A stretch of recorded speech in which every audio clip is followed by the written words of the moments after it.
Sorry.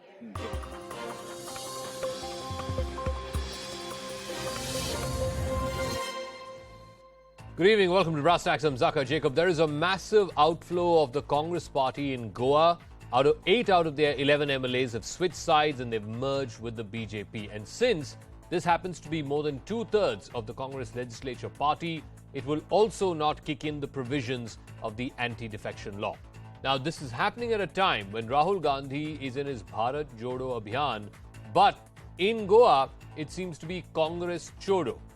Rahul Gandhi can't seem to jodo his own party, certainly not in Goa. So where's the question of Bharat Jodo? Should the Congress set its own house in order before it tries to unite India?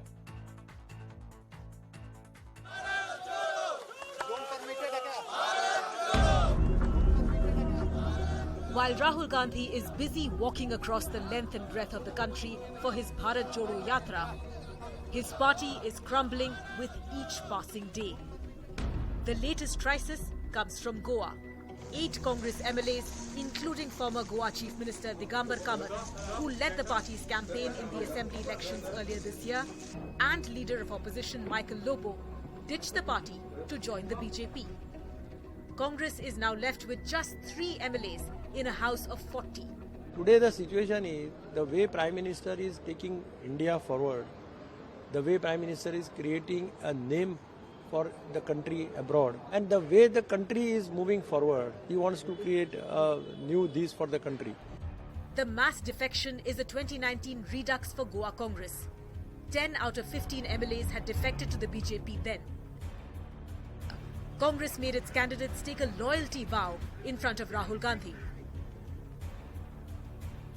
देशाच्या माननीय पंतप्रधान नरेंद्र मोदीजी हांचे vision जे आसा नव भारत निर्माण करप आणि गोयच्या विकासा खातीर ते म्हणजे सरकारात ते आयल्या तांच्यांनी सपोर्ट केला हांव तांच्या सगळ्यांचे स्वागत करता. In July this year, the party managed to stave off another defection bid and kept at least 7 MLAs. But clearly, it didn't last for long. Congress party जे म्हणटा की आम्ही भारत जोडो यात्रा जी तेंच्यांनी चालू केल्ली आहा कन्याकुमारी टील काश्मीर म्हणून ती आम्ही हिंगासर आयज गोंयान सुरवात केल्ली आहा की काँग्रेस छोडो आणि भारतीय जनता पार्टी को जोड़ो. जिस प्रकार से बयान उनके आ रहे हैं, उनके दल के अंदर बहुत से एक भय जैसा एक समा चुका है, जिसके कारण वो आज इस प्रकार की कदम उठा रहे हैं गोवा में, या कोशिश भी कर रहे होंगे कहीं और की, क्योंकि आज उनको लोगों का ध्यान भटकाना है. The Congress has been without a permanent party president since 2019. It has been losing ground in state after state, election after election.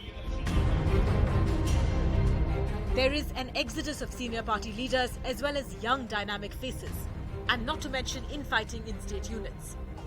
Yet, the party is focusing all its energy on a 3,570 kilometers long Padyatra. So are Congress's priorities simply misplaced? All right, on the talking point this evening on Brass Tacks, Syed Zafar Islam is spokesperson of the BJP, Dr. Shama Mohammed, spokesperson of the Congress Party, Neerjachowdhury, senior journalist, Derek Almeida is a former editor of the Everyday Goan, and Smitaprakash, editor of ANI. Shama Mohammed, let me start with you first. Rahul Gandhi is on a Bharat Jodo Yatra in a way to connect with the common people.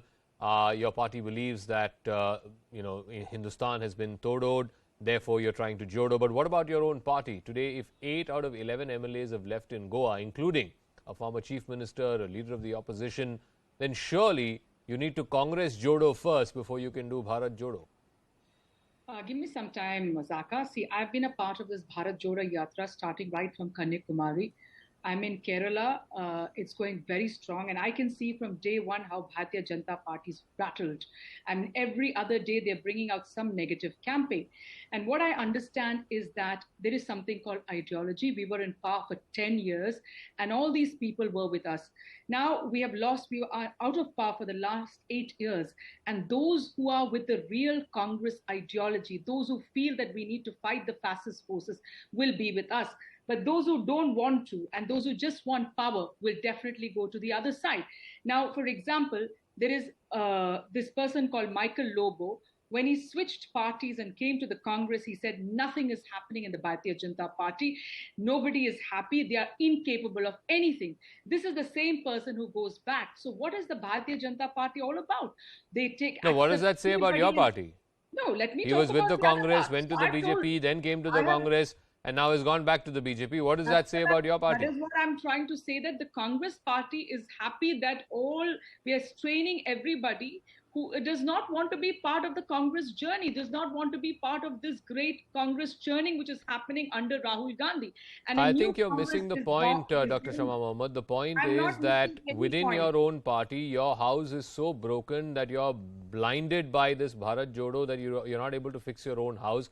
But There let me is- come to Syed Let Zafar me Islam. finish. Can I just In finish? January this year, just before the Goa elections happened, the Congress took 36 of its 40 candidates, first to the Mahalakshmi temple in Panaji and then to the Holy Cross shrine in Babalim, where they were made to swear in front of God as well as Rahul Gandhi that they will not switch sides. So basically, politics mein aur khaskar Goa ke politics mein anything goes. Matlab it's more than even Aya Ram Gaya Ram, it's Aya Lobo Gaya Lobo. Is that to me the question? To Zafar Islam.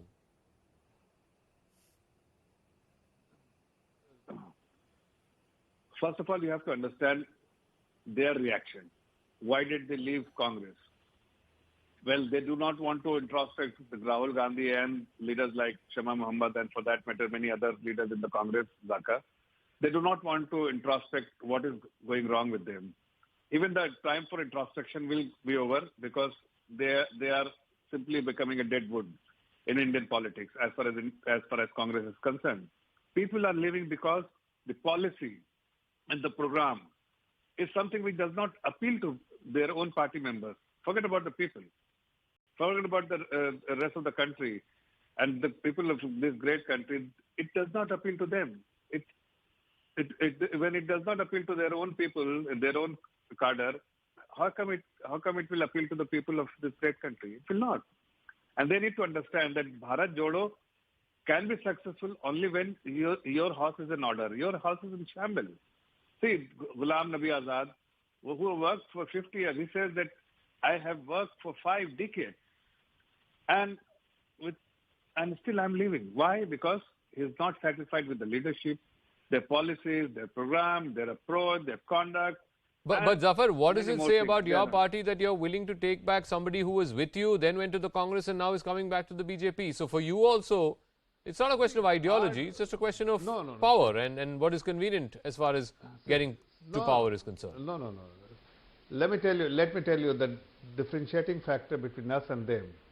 That in Bharatiya Janata Party, what is important for us is our approach towards the people. We want to serve the people. Bharatiya Janata Party is merely a platform to serve the people. It is not a power center. It's not the platform which gives you flexibility to enjoy the power. There is no VIP culture in Bharatiya Janata Party. Its only motivation for you should be that you have to serve the people, and that should be the only motivation. Okay, let me ask Smitaprakash. Two out of the 8 who rebelled today and have joined the BJP, one of them is a former chief minister. The other happens to be the head of the legislature party of the Congress in Goa. These are two of the senior most leaders that the state has seen and the party has seen. If the Congress cannot hold on to them, if the Congress cannot hold on to the likes of a Jyotiraditya Scindia, Jitin Prasada, supposedly at one point part of the inner circle of Rahul Gandhi, then how are they going to convince the rest of the country to vote for them? Whether the rest of the country or not, Zakka, today what has happened in Goa, I mean, if anybody is trying to rationalize this dishonesty, pure dishonesty on the part of these politicians, I mean, it's rationalizing this is just something politicians can do. I mean, you mentioned this 36 Congress candidates from Goa Assembly election who pledged their loyalty to the party recently. Yeah. They went to a temple, they went to a church, they went to a dargah before the elections and said, we will not defect, we will not go. In 2019, they did a mass defection and now again. I mean, whenever you think that Goa politics can't sink more, it just hits rock bottom again. I think BJP is celebrating that they have more than 80% majority in the assembly today. Metaphorically speaking, you can say that, it's like a lotus pond. And the Congress, their energies are on this Bharat Jodo Yatra. And clearly they have been caught napping, whether in Goa or also their energies are on this presidential polls, whether it's happening or not happening. But in Goa now they can neither swim nor can they sink, because with 3 MLAs after the 7 who have shifted, naturally they are furious, because everybody is calling their defectors enemy of the people, enemy of God. No, they're not enemies. They're all opportunists. As far as there is no divinity in this, there's no work of gods in this. This is pure and simple greed for power that has moved people from one party to the other, nothing else. Now, I want to ask Neerjachowdhury, doesn't it also expose the limitations of the anti-defection law? If 8 out of 11 people, which is ostensibly 2/3, are moving out of one party and going to another, then surely doesn't it raise questions about the shortcomings of the anti-defection law? Because and this, we've seen this in Goa time and time again. Michael Lobo is a classic case. He was initially with the Congress, went to the BJP, I think in 2019, became a minister, and then just before the 2022 elections came back to the Congress, and now 6 months after that election, he's gone back to the BJP. What's the penalty? I mean, what's the punishment for this? In fact, it only seems incentivized, if anything. Look, there's a limit to what law can do. And if you have 2/3 of the legislators going, then it doesn't invite anti-defection law. Now, how do you better that one?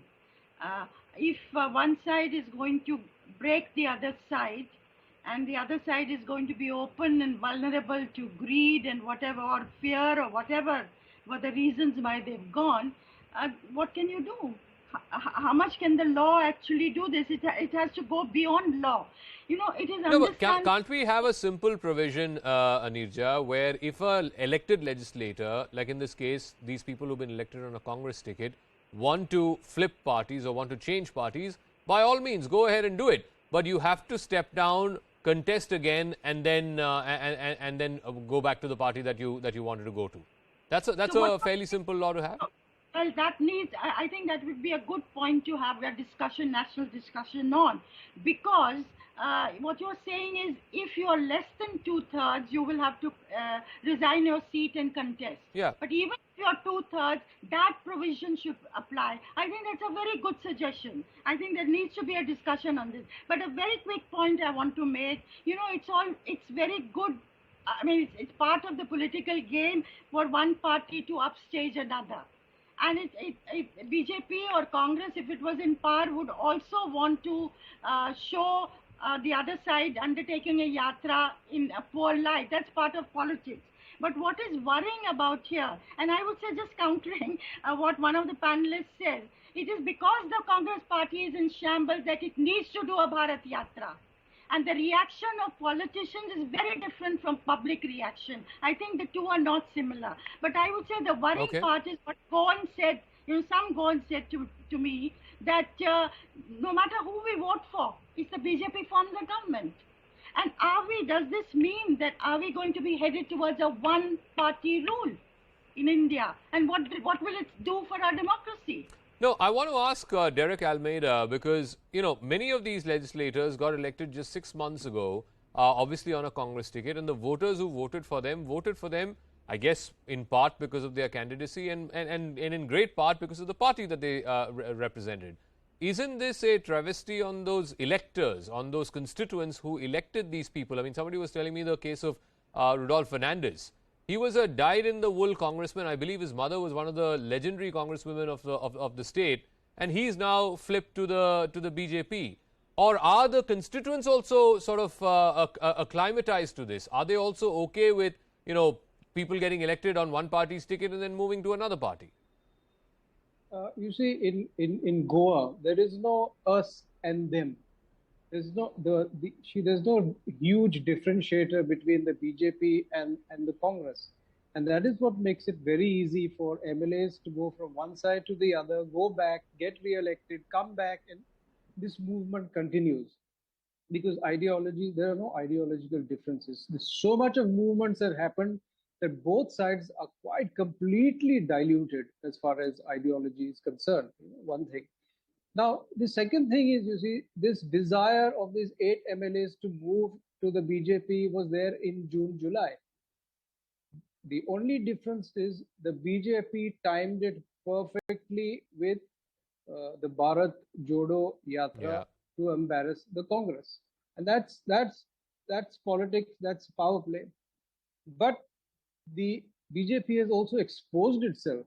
What it has shown is that it is rattled by this Bharat Jodo Yatra. Otherwise, they would not have done this.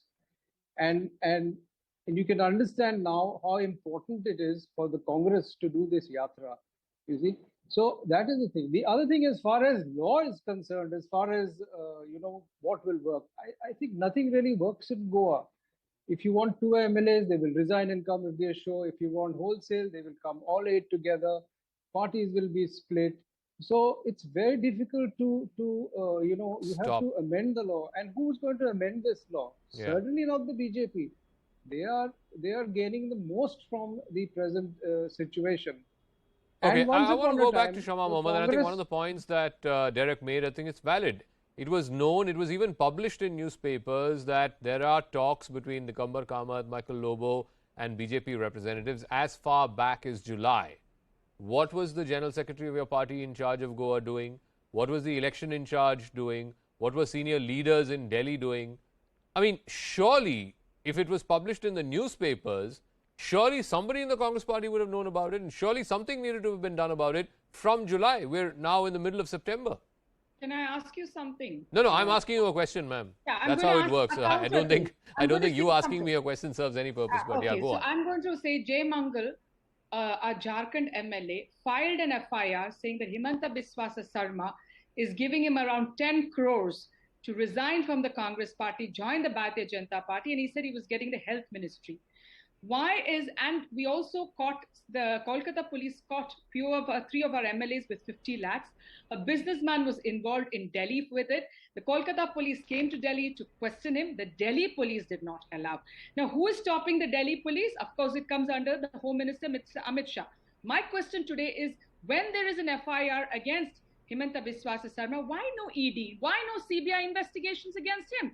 That is the problem. Shama, Zakka. Shama, one second. One second. Can I ask you a simple question? 8 out of 11 guys today walked out in Goa. They held a press conference. All of them were there. Did any of them, even once, utter the word ED, CBI, IT? Tell me. No, there is always, they don't need to utter it because there are muscle power. We have told they have been muscle power and money power. We have proof. There were journalists, they were asked questions, it was an hour-long press conference. I didn't hear any of them. I didn't hear any of them say ED, CBI, IT. Why is the ED not investigating Himanta Biswa Sarma? Question That is not the answer to the question I'm they are asking. usually- I'm talking about your MLAs in Goa, 8 of whom left today, had a press conference. They didn't give the impression that ED, CBI, IT was the reason why they left the Congress party. They have already, Zakka, there are multiple.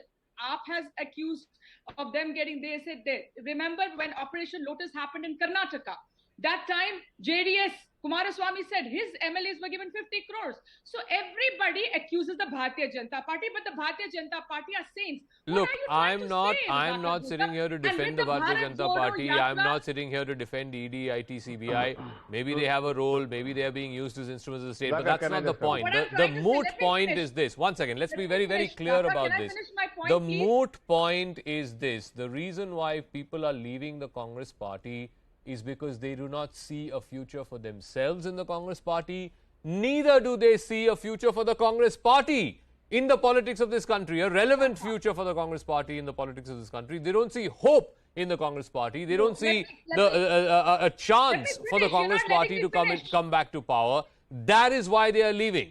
Anyway, Zafar Islam, please answer the charge that Shama Mohammed has made, other Congress spokespersons have made, that all of this is the making of ED, IT, CBI. You've put the fear of these agencies in Congress MLAs and other opposition MLAs. That's why they're going lock, stock and barrel. Even Arvind Kejriwal made that charge about Delhi MLAs of his party. Let him respond now, please. Thank you. Let Zafar respond. Thank you. Zakka, your people or many other journalists, they have interviewed all these 8 people, 8 MLAs who have suicides.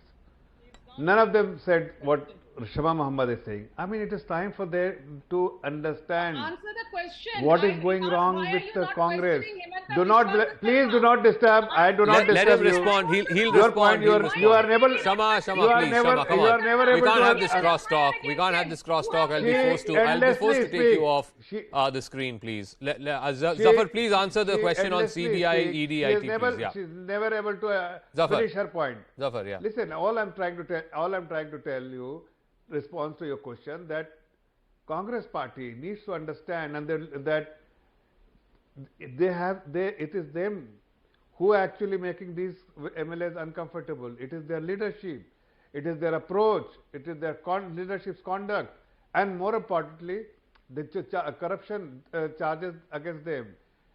These leaders, they want to serve the people. Whichever party they are, the ultimate objective is to serve the people. If they do not get to serve the people and only to worship their first family, then obviously at some stage they will introspect and say, what I am doing? Am I there to worship the family and become a sycophant, or I need a platform where I can serve the people? No, admittedly, and I want to ask Smitaprakash this, admittedly, not many people believe or think that Rahul Gandhi is capable of leading this party. They don't have confidence in his leadership, therefore they want to leave. Now, my point is this.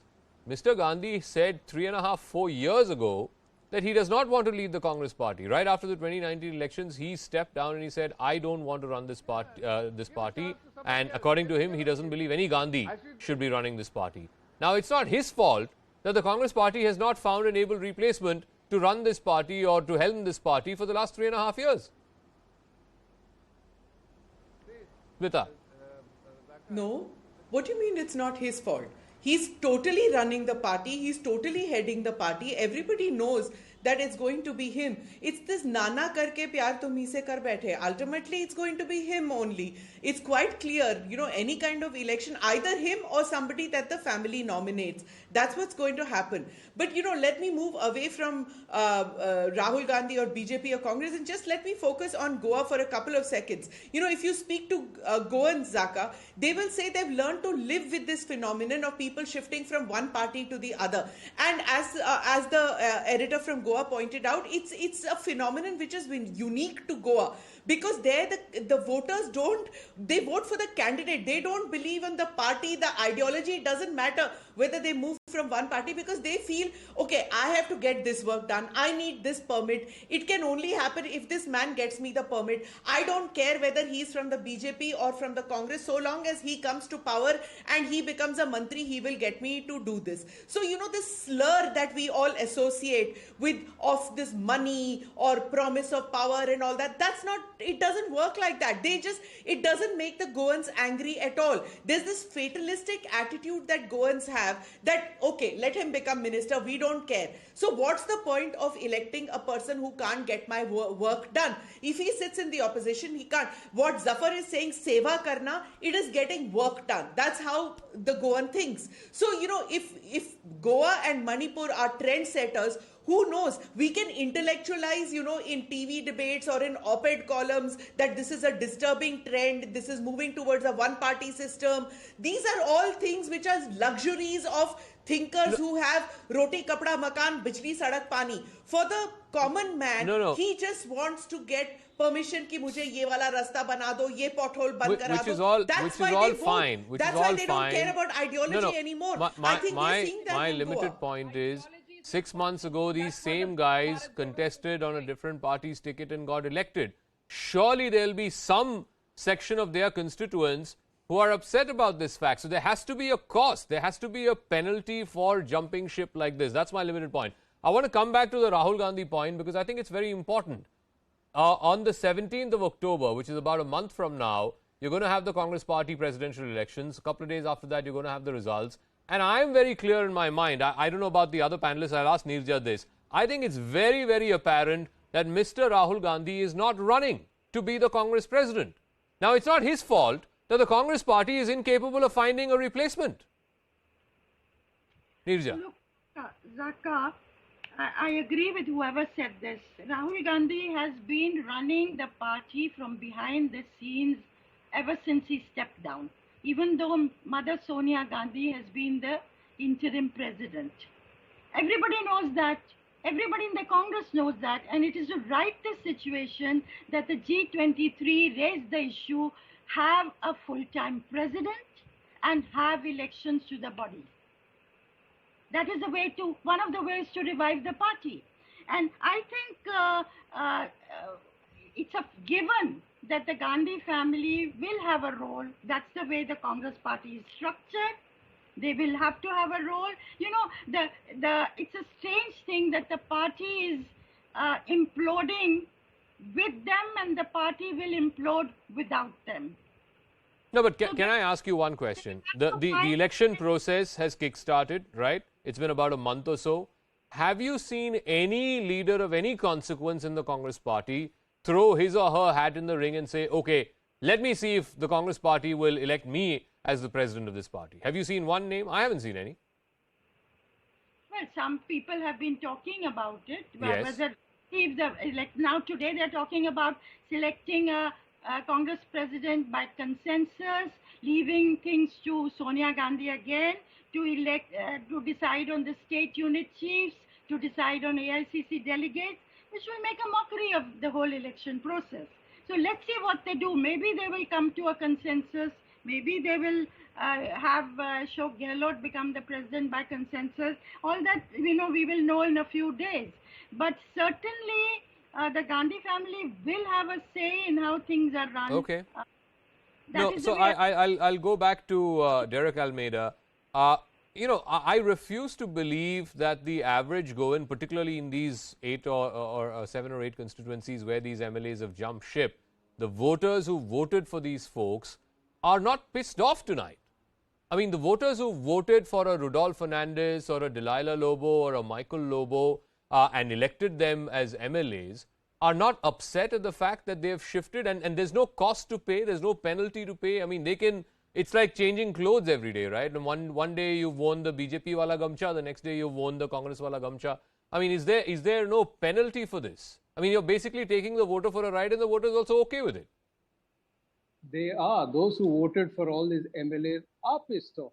Are pissed off for 2 reasons. One is it happened so soon and that it happened at all. They are pissed off. Okay. But there is no penalty to be paid at this point because there's still another 5 years to go before the election. But what is, since everybody is talking about Congress leadership and lack of leadership, there's something very interesting here. Why did Michael Lobo leave the BJP and come to the Congress? Not because he believed in the Congress. He only came because the BJP had refused to give his wife a ticket. Yeah. So he came to the Congress, got a ticket for himself and his wife, and now both of them are back in the BJP. So everybody talks about family, but right now there are 3 dynasties in the BJP. The Rane dynasty, the Montserrat dynasty, and the Lobo dynasty. Lobo dynasty. Wow, it's amazing. I mean, he quit the Congress because his wife didn't get a ticket, comes to the Congress, both him and his wife get a ticket, they win, and now they're back in the BJP. And I find it amazing that people of Goa are not angry about it tonight. They are pissed off about it. Anyway, we'll leave it at that. Thank you very much to all our guests. I'm completely out of time. Thank you very much, Zafar Islam, Shama Mohammed, Smitaprakash, Derek Almeida, and Neerjachowdhury for joining us. Our second story tonight on Brass Tacks. Jacqueline Fernandez, the Bollywood actor, was questioned today by the Economic Offences Wing of the Delhi Police. The questioning went on for over 8 hours. This was in connection with the 200 crore extortion case against conman Sukesh Chandrasekhar. Jacqueline has been named as an accused in the ED's charge sheet. The agency claims that she knew about Sukesh's involvement in criminal cases, but chose to look away because he showered her with luxury gifts. But Jacqueline claims she's a victim of a larger conspiracy.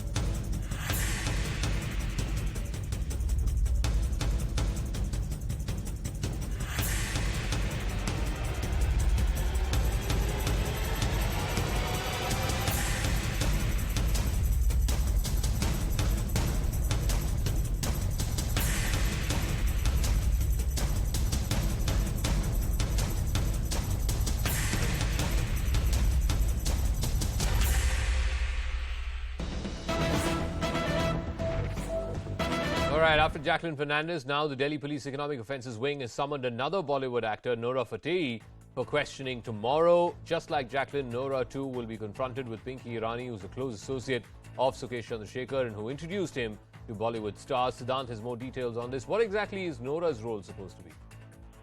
Well, that's right. We've been told that Economic Offences Wing has summoned Noora Fateh tomorrow at around 11 a.m. This questioning is coming after Jacqueline Fernandez's questioning today for almost 8 hours. And Zakka, we've been told that Jacqueline has not been summoned again by the police officers. Now they are going to analyze her statement and then they are going to decide when and if to call her again or not. Now, this particular investigation is going on regarding the criminal conspiracy. Now, how the criminal conspiracy was hatched and whether these actresses have any role to play in the criminal conspiracy. Now, Zakka, if I talk about criminal conspiracy, then that means that extorting 200 crore by sitting in the Tihar jail, were they a part of that syndicate, is something which cops want to know. And there are enough material evidences also before Delhi police now to corroborate. And in fact, today Jacqueline was also confronted with Pinky Irani, the woman who allegedly may introduce Jacqueline to Sukesh. So she was confronted, but now we're being told that tomorrow it's Noora Fateh's turn in Economic Offences Wing Office of Delhi Police. All right, Siddhant, we'll leave it at that. We'll see how the story plays out. Meanwhile, minutes after Jacqueline left the Economic Offences Wing Office of the Delhi Police, her lawyer spoke exclusively to CNN News 18. He says his client is innocent and her dignity will be restored by the courts.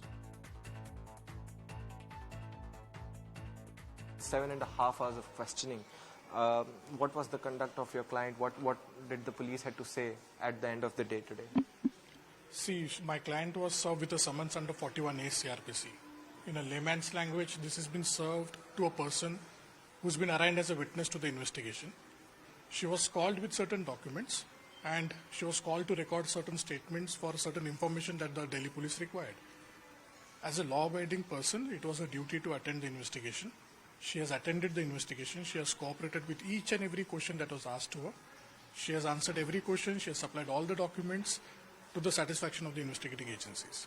But I don't know whether it's connected to Jacqueline or not, but maybe like the Delhi police wants to go to the root of the matter, that how accused number one, the main accused, has conned so many celebrities sitting behind the bars. Maybe that's why she must be called. The Enforcement Directorate has retrieved certain WhatsApp messages between Pinky Irani and Jacqueline.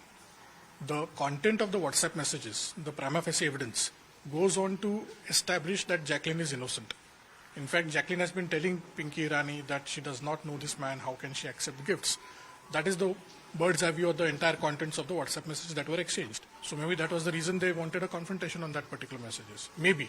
That's just a probability. Having said that, because the matter is sub judice, I will not be able to put out the facts right now. But maybe in a week's or 2 weeks' time, we will put out the truth to the Honorable Court. And I'm sure that time, Jacqueline's dignity and respect will be restored. All right, I want to go across to our guest, Nasir Abdullah, actor, joining us, Yashwardhan Azad, former IPS officer, and Manvi Taneja, actor and model, will also be joining us. Nasir, let me start with you because, you know, actors are very protected people. You know, they have rings of personal assistants and assistants of assistants. I mean, to get through, and PR people and God knows what all. How is it that such a, you know, amid such a protected ring, a person like Jacqueline Fernandez, who is an A-lister in Bollywood, gets conned by a guy sitting inside Tihar jail? Yeah, you're asking me how and why. This is actually something that has to be brought out finally after the final entire investigation happens. But it's very, very simple. Jacqueline, like anybody else, was obviously involved with the gentleman, and when you're in love, it's another story. Anyway, she got the gift from a man. It is not a crime. Abu Salem, the underworld don who was arrested in Portugal, etc., his wife, Monica Bedi, she must have known much more than Jacqueline knew. She was living with this man. She was his wife for like a decade or less. But she got off scot-free. She must have known things. So even if Jacqueline knew some stuff here and there, she does not become a criminal. She's accepting gifts from someone who conned her into thinking he was very influential. No, but she was Nasser, not accepting no, a one gift second. from There are Dawood Ibrahim. She was not accepting two things here. or contraband. It is gifts. Nasser, Why Nasser, are you so Nasser, freaking out about it? There are two things here. One, she can't be accepting these gifts at the same time saying, oh, I don't know him, I have nothing to do with him. I was urged by Pinky Irani to accept these gifts. You can't have it both ways, right? Okay, that's one part of it. That's one part of it. The second part of it, Nasser, is if a stranger, if a rank stranger came and gave you an expensive gift, in this case I'm told a 9 lakh rupee cat, wouldn't you be suspicious? Wouldn't your first instinct be, oh, what's he trying to do? I mean, who is this guy? Why is he trying to give me such an expensive gift? Now they are saying all these things, fishy, whatever. If somebody gives me 9 lakh rupees, I will accept it. Unless I have a suspicion about the man. She was involved with the man. Hang on a minute, man. I know you're laughing, but what are you going to accuse her of? Taking gifts? Taking money? Come on, grow up. The best for you starters, take back all the gifts, take back everything from no, her, one second. send her Since back you to asked, Sri Lanka. for starters, she can be accused of being stupid. Send her back to you don't accept 9 lakh rupee cat from somebody you don't know. Huge discussion. It's a bloody James Bond thriller or something. Come on, grow up. Nasser, really? I mean, you're asking me what are you accusing her of? I'm accusing her of being stupid. You take a 9 lakh rupee cat, a 36 lakh rupee watch from somebody you don't know, and no antennas go up. Yashwardhan Azad, like, come on. See, Zakka, for attracting Section 3 of the PMLA Act, you have to be a complicit, you have to be a co-accused, you have to be in the complete knowledge of the fact that you're rolling around proceeds of a crime. Now, if you are knowing somebody, I mean, you know the actors and the actresses today, they are going all over the world in a circus, organized, these are organized by people, different kinds of people. Do you think they verify the antecedents of each and every one? No, not really. So accepting gifts, yes, if you're accepting gifts, it may be coming under income tax or something, but to accuse by accepting these gifts that you are complicit in the crime, I think it's stretching it a little far. And therefore, you know, ED has already attached, I think, assets of 7 crores of Jacqueline Fernandez, and of course those 9 lakhs. And she got things like bags and other things. Yeah, watches, cars, cats, you name it. Yes, car was returned back. So if he's in love with her or she's in love, do you think he'll tell her that I'm a con man, I'm doing extorting? And would she be like to be with an extortionist as a lover? So, no. I mean, Yashwardhan Azad, all of these gifts are being given to her while this man is sitting inside Tihar jail. Surely it can't be that hard to figure where he is and what his antecedents are. No, I understand that. I mean, there are people in jail, Charles Sobraj and all, who've had lovers and they've even got married. But to make the other person complicit in that crime, that is a difficult. Okay, I want to ask Manvi Taneja because, you know, like I said, actors are a very protected species. You have secretaries that you have to go through, you have PR people you have to go through, agents that you have to go through. And I find it absolutely baffling that such an A-lister like Jacqueline or even a Nora Fateh who's being called for questioning tomorrow was, I mean, how easily they were conned by this guy sitting inside Tihar jail. See, initially she was a witness in Sukesh's case, but I believe now she's become a victim of conspiracy. Because as per the sources and as Nasser said, she was in a relationship with Sukesh. And I must say, if you're a wife or your girlfriend, you're the last person to know about your man's earning. He must have lied to her about his work. I would agree with Nasser's example that he gave regarding Monica Bedi. She was the wife of an underworld don, Abu Salim, and she was in a relationship and then she was married. That doesn't mean that she was involved in his criminal activities. That's not what Jacqueline is saying. Jacqueline is saying she doesn't know who this guy is. She's saying this guy is a rank stranger. And she got conned by a rank stranger. That's what she's saying. That's what I'm telling, that if you are a wife or a girl, they try to pretend that they are doing something else. They try to hide, because see, living in a house, or maybe you're a wife or a girlfriend, it is very difficult to analyze and difficult to relate at what kind of work he's doing. He must be hiding his work from Okay, so Jacqueline. you are saying that she was very much hand in glove with him. Maybe she was in a relationship with him, but now she's sort of washing her hands off him. She is, I think she is not in the part, she is not being a part of his criminal background, and she must not be aware of his misdeeds. I think the case is under EOW, and inquiry is being set up, and I think we should literally wait for the supplementary charge sheet. We should not come to a conclusion. Nasir Abdullah, again, I come back to this. If somebody is going to give me and shower me with expensive gifts, my first instinct is naturally, and I think this is a basic human instinct, is why is he doing this? You know, what's his game here? What's he trying to achieve? Okay, lovely. Lovely. I will answer that. I won't think anything about it. I would say, my lucky day, I must have done some great karma, etc., etc., and I got it. Why should I suspect everybody who gives me anything? What is the world actually coming to? Here is the deal. I want Mr. Yashovardhan to actually comment on this aspect. Having said whatever we know, that she took these gifts, a Mini Cooper and this, and shame, what is the punishment for this lady for having accepted gifts which are harmless, they are expensive, whatever, but she is not actually complicit in stealing them, or through some hoodwinking way she got it? So Mr. Yashovardhan would be the right man to say, one sec.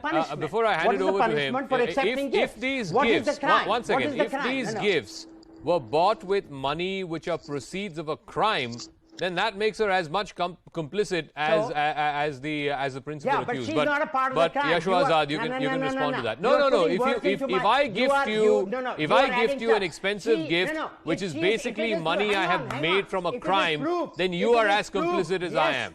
Yashwa Azad. Yashwa Azad. Yes, if it is proved. Of course, if it is proved, then it's okay. Yeah, Yashwa Azad. Zakka, our behavior or reactions are conditioned by the environment we exist in. You as a TV anchor, me as a retired police officer would be very careful if I get a very, very expensive gift. But actors and actresses in general, they are fawned upon. They are object of, real fawning. It's like deity worship. So if somebody gives you, you accept. You don't verify, whether it has come from which sources. You realize, Mr. Dawood Ibrahim and those Shakil were organizing many programs in UAE and other places. You think the actors were verifying anything? They were going, having fun, earning the money and coming back. To say that they are complicit in crime, to see that the Section 3 of PMLA is attracted, now that is a very difficult thing to do. No, but the question that Nasir Abdullah asked, if all of these gifts was bought through money which is proceeds of a crime, does that make her also equally culpable? No, unless she is in the knowledge and she has participated in that. In the crime. And that is exactly what I'm contesting. Okay. That is exactly what I'm contesting. Okay, I'll give Manvi the final word. Again, I think Jacqueline is trying to play it both ways. On the one hand, she's saying she has no clue who this guy is. She's saying she got conned by this guy. And yet at the same time, both you and Nasir are saying, she had to have been in some kind of relationship with him. I don't think both of it can be true at the same time. Nasirji, I think you have enough time to speak. Let me make a final comment. Manvi, final word. Yeah, thank you.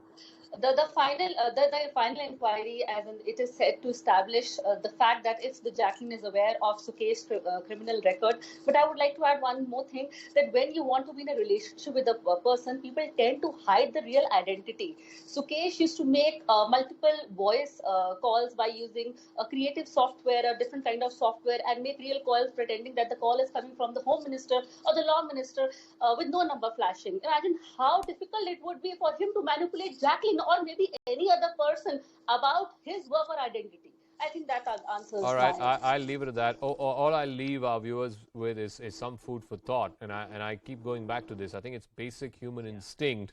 If a stranger comes and gives you expensive gifts, your first instinctive reaction is, why is he doing this? What does he want from me?